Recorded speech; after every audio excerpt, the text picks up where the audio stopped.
So welcome class 8 to another lesson of the Tempest.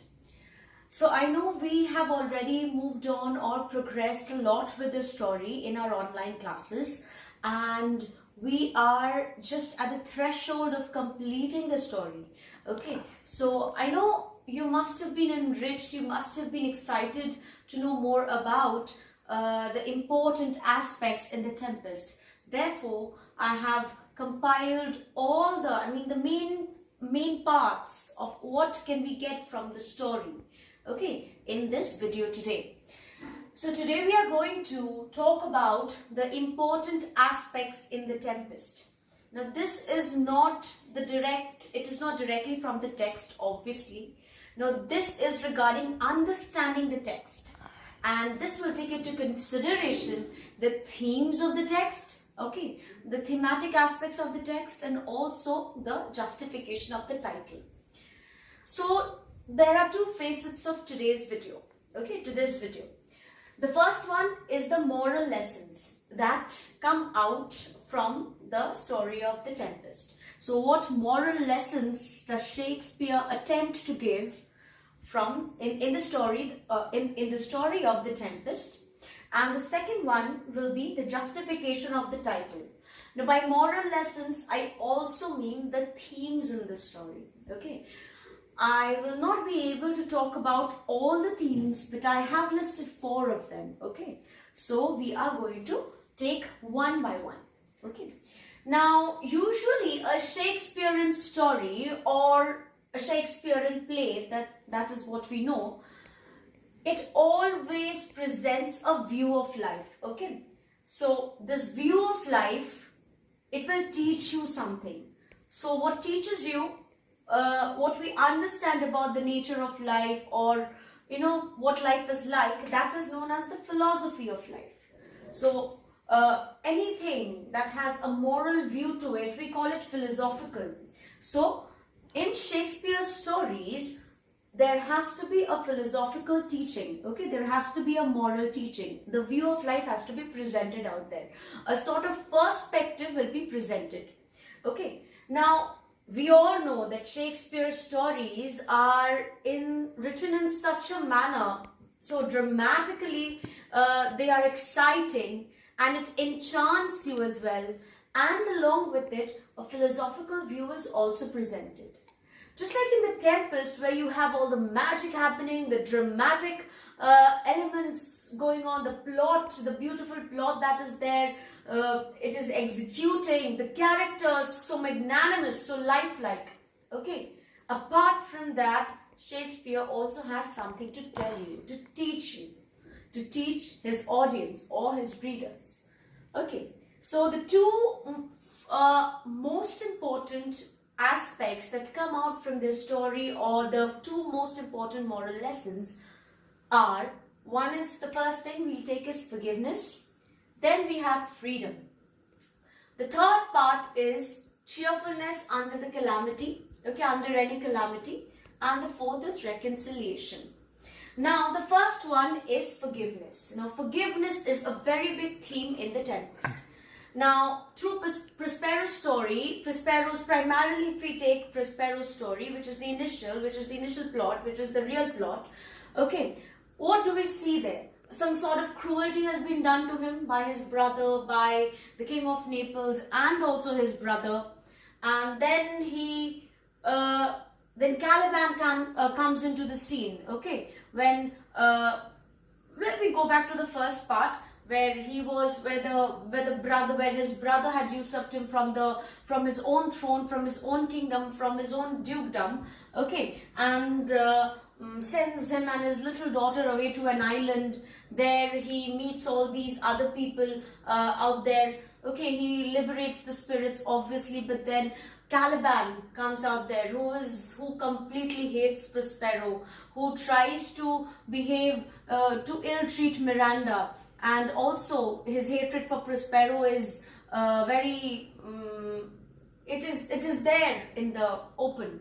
Okay, so ideally a person would say, some people would definitely agree that in these kind of situations, the revenge or the vengeance of Prospero is very legitimate or logical. Okay, but what happens? Does he take that? Does he do that? What did we learn in the story? What did we read in the story? Did Prospero did he take any revenge against his own brother or whatever they had done to him, or against Caliban? Yes, we know he treated Caliban harshly. I won't say ill-treated, but treated him harshly, made him work like a slave. Yes, but then also it was because of Caliban's brutal nature, or whatever he tried to show himself off. Okay, as the wicked son of the witch Sycorax. Alright, so here we might find that it is logical for him to take vengeance or revenge. But was that what Prospero did in the story? No, he did not. He chose to forgive. He decides to forgive. He calls his brother unnatural. Why? So, because naturally a brother shouldn't have done what he had done.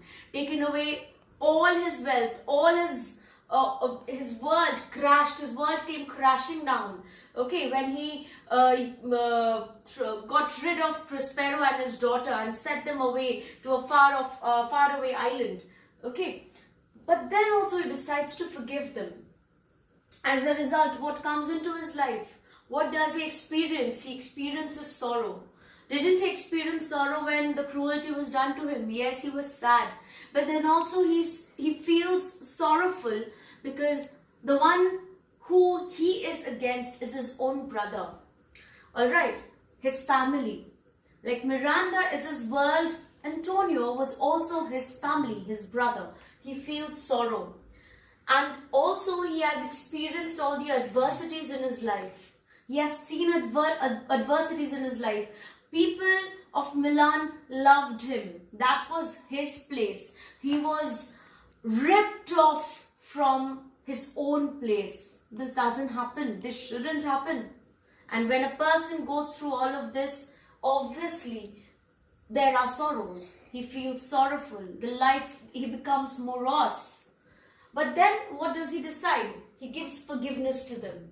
So there is something solemn about his forgiveness, that it is solid out there. Okay, and it is judicial. It is just. It is not unjust. Everything becomes fair in the story. The forgiveness, it balances out all the curves that had come out, balances all the folds or that had risen in the relationships of all these people that we learn about.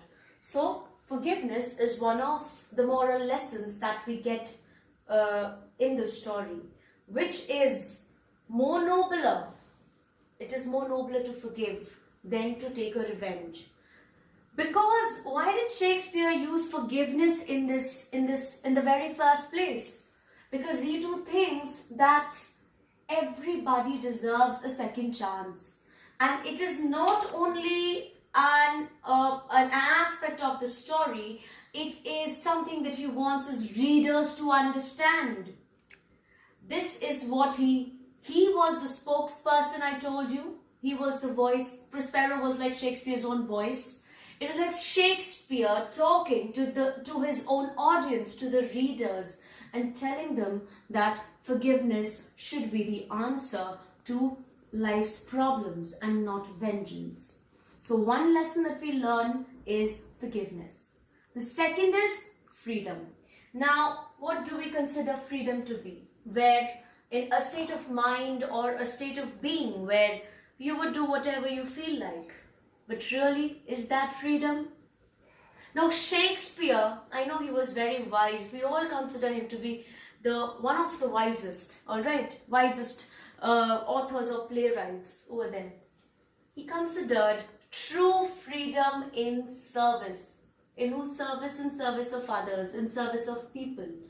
Doing good, doing something beneficiary for others is where we would find true freedom. And Ariel out here epitomizes freedom. We all know about Ariel's ultimate desire. That was freedom, to be free, to have everything, to not be under anybody's dominion. I know Prospero had dominated over Ariel for quite a long time. But then there was something beyond that, Ariel was very hesitant, very reluctant in order to work for Prospero. He did not want to live his life in drudgery. But there is a place where, in the play itself, where Ariel asks if the work done by him was all right, where we can understand he himself wants to know whether whatever he was asked to do has been done right. He finds happiness in servitude. Performing the right kind of labor, performing the work in a right manner is what gives pride, what creates or brings about pride in Ariel as well. He becomes happy as well when he knows that the work that he has done is all right. So he takes pride in service. Yes, he was reluctant, but he also found pride in service and happiness in serving for the goodwill of this man Prospero. Prospero was not a dictator. He dominated, yes. He was the master, but he was not a dictator at all, who did everything according to his own wishes. Had he been doing that, then he would have taken the vengeance and not forgiven. So freedom is something that is another theme of this story. Now that can also be understood if we look at the character of Caliban. Now to Caliban, freedom didn't mean anything. Now service, he did not find any happiness in service, because service to him was slavery. And then he resorted to all sorts of bad activities, even trying to conspire against Prospero in order to kill him. Now that is something absolutely not acceptable. Later, Caliban also realizes his mistake, realizes that his ways, the manner in which he is living, is not also right. I don't justify Caliban's acts. I don't justify Prospero's dominance over him as well, or his land. But then, whatever he thought about, whatever they thought about, they understood that somewhere it was not beneficial for each other. And Caliban also realizes it later. And then also he understands that being in the service of Prospero is beneficial, because Prospero's intentions were not to harm him, not to usurp him, not to rip him off from his own land. You know what happens at the end, right? Caliban, he has his own land, he gets it. Alright, so that's it. Now it can also be found, the theme of freedom, when we have to talk about Ferdinand. Now Ferdinand, the Prince of Naples, the son of King Alonso, he delights in labor. He does all the labor, he does all the work because Prospero makes him do it. Okay, so Prospero traps him in order to just teach a lesson to his father. Alright, but Ferdinand never thinks that he is doing this. It is something extra, or this is a burden in his life. Because whatever he was doing it for Miranda, for his love towards Miranda. Alright, so it was the labor for love. The labor he would happily go through, he would happily take on his shoulders, because the reward was delightful. The reward was heavenly, and the reward was Miranda, getting married to Miranda, which he at the end definitely finds. And how did he find it? And he found freedom along with it. So that is where we can associate freedom with all of the three characters. They find freedom at the end. And not only them, but Prospero as well, when he gets back his own kingdom, his dukedom obviously, because he was the Duke of Milan. Now, the third thing that we learn from this story, the moral lesson that we get, is cheerfulness under calamity. Yes, it is tragic at times, because life, I already told you that it starts with a tragedy that happens in Prospero's life. Alright, but this is a comedy. It ends in happiness. The ending is happy. Okay, so there is some sort of cheerfulness under calamity. Now, life is something that will always give you injustice. There must be series of wrongs. There must be situations where people would be misunderstood. Life is full of problems. We have to accept that. And suffering as well. There is not a person who hasn't suffered a bit. Alright? So that is like natural. But what Shakespeare asks us to do, what does he show us? Wise people, even in these calamities like we are now in the pandemic, we have to stay calm. If we are wise enough, we are going to stay calm and not panic. We should not be under stress.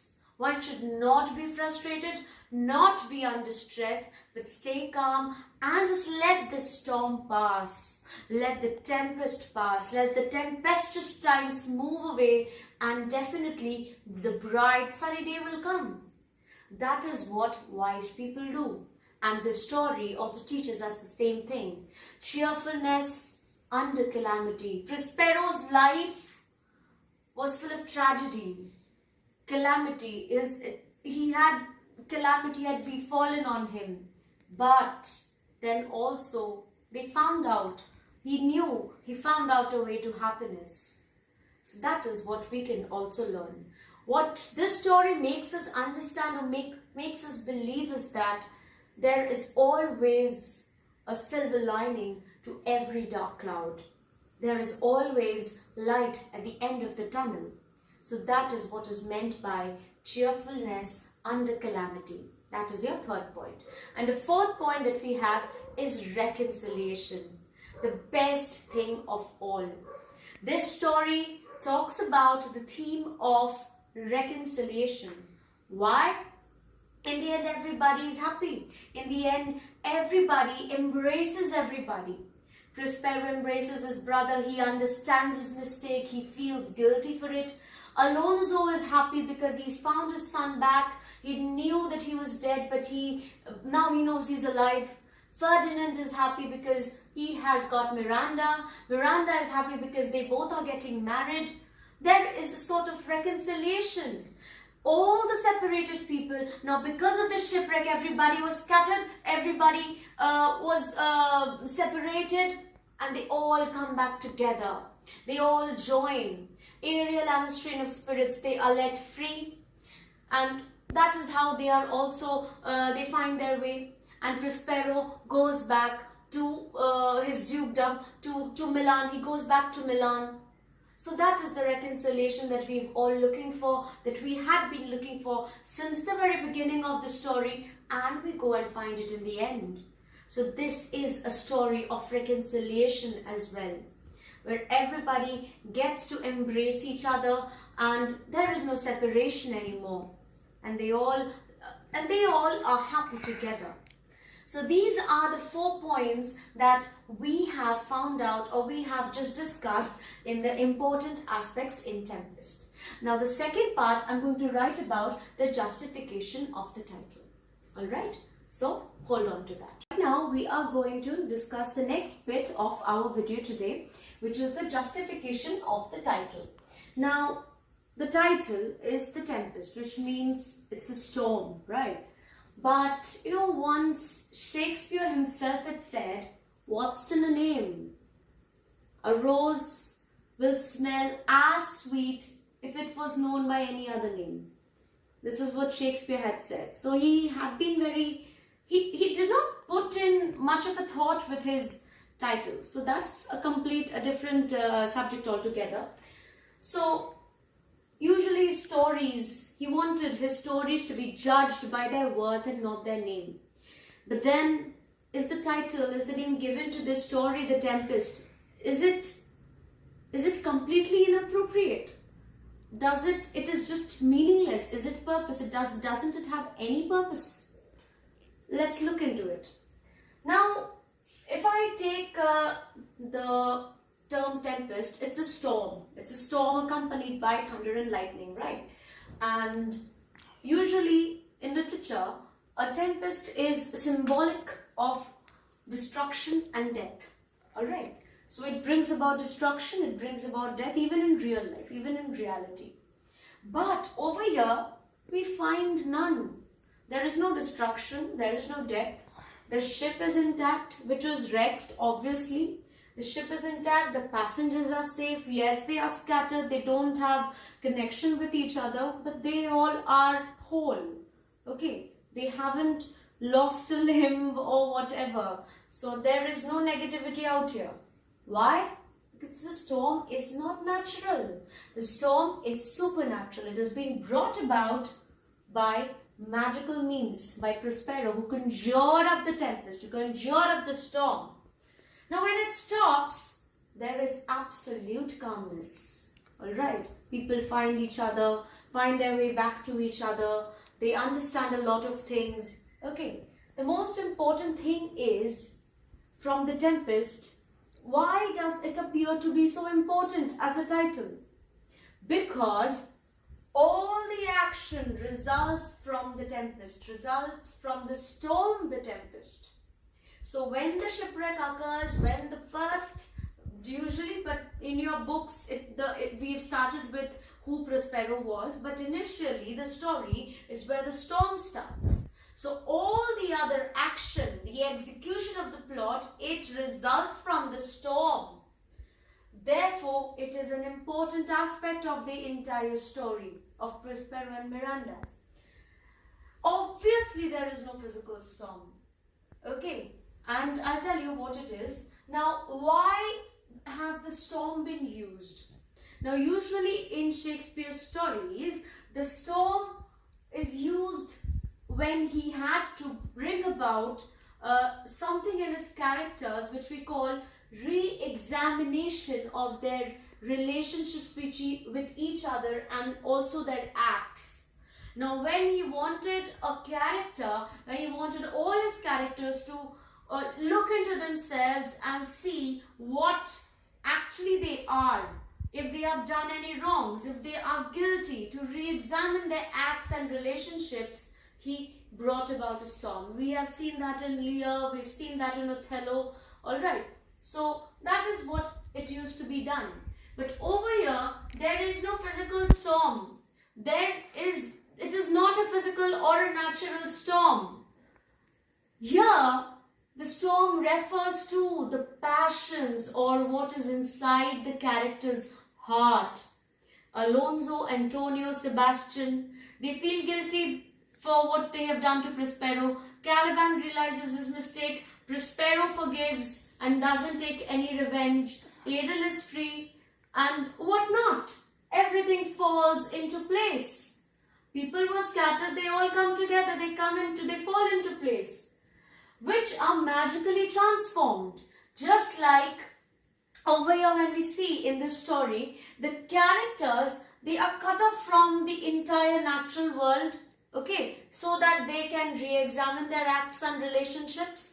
They are cut off and they fall onto this mysterious island where love and reconciliation, it dominates, it takes over all the hatred and all the revenge and all the vengeful acts, and it presents and it brings the readers and presents in front of the readers a peaceful atmosphere.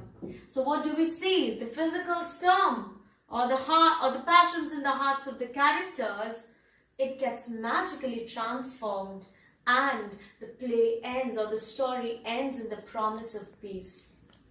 So people who had the tempest in themselves, the storms in themselves, they at last find peace and they are calm. So that is what the title can be justified to be, that it is rightly or appropriately is the Tempest. Alright, so that is the entire understanding of your story. Thank you.